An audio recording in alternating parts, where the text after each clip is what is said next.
भाग्य हूँ कि आज आपने मुझे दोबारा संगठन का ये दायित्व सौंपने का निर्णय लिया।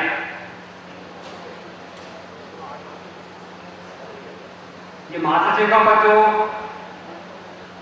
आपने मुझे सौंपा है, मैं आज इसके लायक तो नहीं हूँ, क्योंकि मुझसे मेरे वरिष्ठ जो है बहुत मौजूद हैं, लेकिन आपने अगर मुझे विश्वास व्यक्त किया तो मैं आपको पूरा भरोसा दिलाना चाहता हूँ कि आपकी उम्मीदों को कभी कम नहीं होने देगा।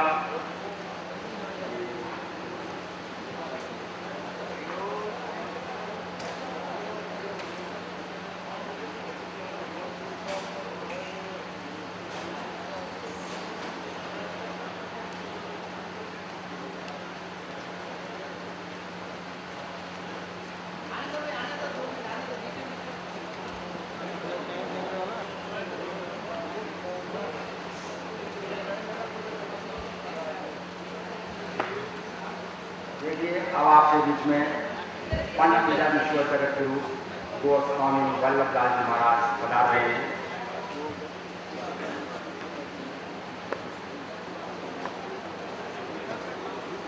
आप लोग करतल ध्वनि से इनका स्वागत करें। पंचम पीठाधीश्वर जगत गुरु गोस्वामी वल्लभ दास जी महाराज आज हमारे बीच पधार रहे हैं। मैं दादी साहब से अनुरोध करूंगा कि उनको आसन ग्रहण कराएं। दादी साहब,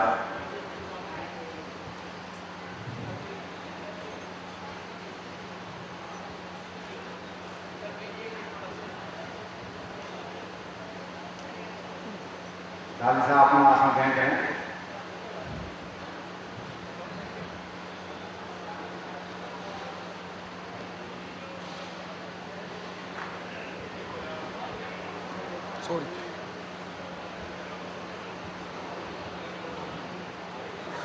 जैसा कि आपको पता चल चुका है कि अब हमारे बीच में पंच पीठाधीश्वर जगत गुरु महाराज पधार चुके हैं।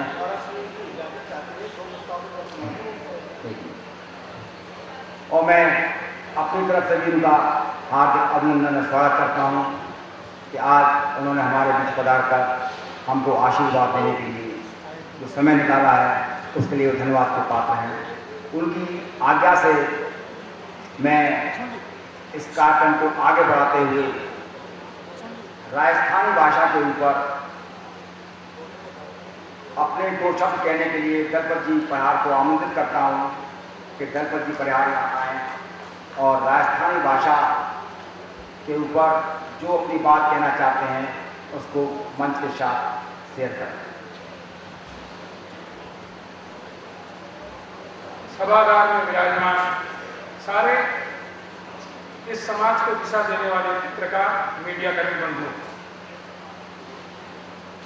हम जिस प्रांत से आए हैं उस प्रांत की एक भाषा है जिसको राजस्थानी भाषा कहा जाता है। आजादी के 65 वर्षों से अधिक समय के बाद इस भाषा को संविधान की मान्यता नहीं है। पत्रकार बंधुओं और मीडिया कर्मियों, अगर इस भाषा को संविधान की 8वीं सूची में सम्मिलित कर दिया जाए तो विश्वास रखिए कि पूरे राजस्थान में इतने राजस्थानी के लोग आईएएस, आरएस, आईसीएस और जितनी ही प्रतियोगी परीक्षाएं हैं सिर्फ हमारे राजस्थान के लोग ही सिलेक्ट हो सकते हैं। लेकिन हमारे साथ इतने वर्षों से एक अन्याय हो रहा है। हमारे यहाँ एक महात्मा गांधी पैदा नहीं हुआ, गिरोह की धरती का राजस्थान, जिसकी भाषा अभी संविधान की अनुसूची में सम्मिलित नहीं है। हमने जब जोधपुर सम्मेलन करना चाहा तब हमारे आदरणीय अध्यक्ष ने एक बात कही थी कि जब प्रदेश स्तरीय सम्मेलन होगा तब राजस्थानी भाषा को संविधान की 8वीं सूची में सम्मिलित किया जाए इसके लिए प्रस्ताव पारित किया जाएगा। मित्रों, आज वही समय है कि हम इस पूरे हम मीडिया कर्मी हैं, हम चाहें तो हमारे पत्रों के माध्यम से सरकार को सोई उसकी नींद उड़ा सकते हैं। मित्रों, एक बहुत इसमें एक सकारात्मक सरकार का रवैया रहा है। अशोक गहलोत के पहले कार्यकाल में अंतिम सत्र के अंतिम प्रस्ताव में एक संकल्प पारित हुआ था। उस संकल्प में ये केंद्र सरकार को लिख करके भेज दिया गया कि राजस्थानी भाषा मान्यता के सारे मापदंड पूरे करती है, इसलिए उसे संविधान की 8वीं सूची में सम्मिलित कर दिया जाए। लेकिन केंद्र ने अभी तक उसे नहीं किया है और हम केंद्र सरकार से इस मंच के माध्यम से ये बात पुरजोर तरीके से एक प्रस्ताव के माध्यम से कहना चाहते हैं कि वो राजस्थानी भाषा को मान्यता दें। राजस्थानी की मान्यता, आपको ये बता दूं कि केंद्रीय साहित्य अकेडमी में जितनी भाषाएं हैं उसमें राजस्थानी को मान्यता है, क्योंकि केंद्र साहित्य अकेडमी साहित्य के जितने ही अवार्ड देती है उसके अंदर राजस्थानी भाषा के लेखकों को अवार्ड मिलते हैं। सब जगह पर है। यूनिवर्सिटीज में राजस्थानी के विभाग हैं मित्रों, उदयपुर यूनिवर्सिटी में, राजस्थान यूनिवर्सिटी में, जोधपुर जयनाथ विश्वविद्यालय में, और यहाँ तक कि उमापा की जो अमेरिका की सरकार है वहां भी राजस्थानी को मान्यता है। राजस्थान पत्रकार संघ जार द्वारा प्रदेश स्तरीय पत्रकार सम्मेलन में यह प्रस्ताव पारित किया जाता है कि राजस्थान प्रदेश की भाषा राजस्थानी को संविधान की 8वीं सूची में सम्मिलित करके राजस्थान के 10 करोड़ से ज्यादा राजस्थानियों और प्रवास में बसे राजस्थानियों का गौरव बनाए। ज्ञातव्य रहे कि राजस्थानी भाषा अपने साहित्य, संस्कृति, लोक साहित्य के माध्यम से पूरे संसार में अपना विशिष्ट स्थान रखती है और इस भाषा को लिखने, बोलने और समझने वाले संसार के हर कोने में विद्यमान है। इस भाषा की संवैधानिक मान्यता इस देश के सम्मान में श्री वृद्धि करेगी। आप सब लोग हाथ खड़ा करके इस प्रस्ताव को अनुमोदित करिए। धन्यवाद। उसके ऊपर अगर आप लोगों में से कोई भी विचार प्रकट करना चाहता है तो आ सकता है। परम सम्मानीय महासंघ के चरणों को नमन करते हुए सबसे पहले तो मैं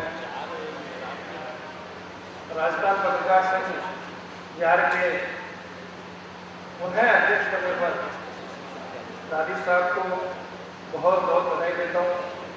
राजस्थान के सभी पत्रकार साथियों की ओर से, क्योंकि समय का भी छोड़ दिया गया है, 2 मिनट का समय दिया गया है।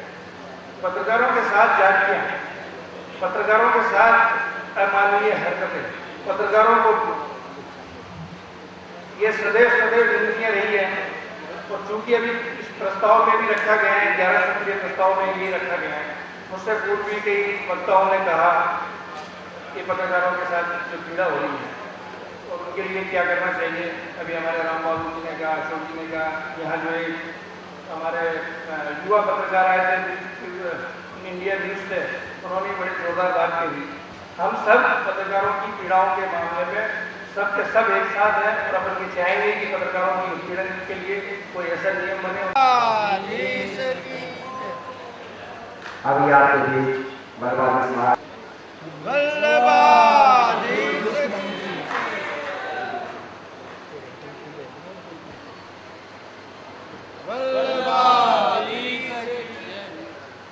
हमारे बीच स्वागत की इस कड़ी के अंदर मैं दादी साहब से विशेष अनुरोध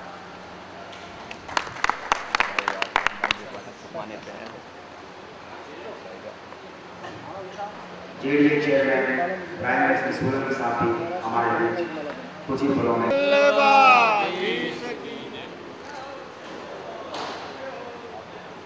जैसा कि अभी आपने लिखा कि जगत गुरु जी ने दादी साहब को अपना विशेष आसन बल्लभ दास महाराज साहब प्रशासनिक सेवा के अधिकारी और मेरे ही क्षेत्र के जयपुर के निवासी, जिनको मैं अपना छोटा भाई भी कहता हूँ, ऐसे कुशल प्रशासक, प्रदेश के उपाध्यक्ष राजकुमार कर्णानी जी, आर.के. पंडित जी, प्रदेश के विभिन्न भागों से आए संगठन के पदाधिकारी, महिला प्रकोष्ठ की प्रदेश महामंत्री नीलम शर्मा जी, आज बड़े ही सौभाग्य का दिन है कि राजस्थान पत्रकार संघ के प्रदेश अधिवेशन में हमें आशीर्वाद देने के लिए ऐसे महानुभाव, ऐसी संत मूर्ति का आगमन हुआ है जिनके दर्शनों के लिए लोग लालायित रहते हैं। प्रथम उद्घाटन सत्र में हमें लोक संत योगी देवनाथ जी महाराज का आशीर्वाद मिला। उनके आशीर्वाद से शुभारंभ हुआ। जब कोई कार्यक्रम का समापन होता है, जब भी कोई अच्छे संत का आशीर्वाद मिले तो समझ लेना चाहिए कि हमारे जीवन की सब बाधाओं का समापन आज हो गया है।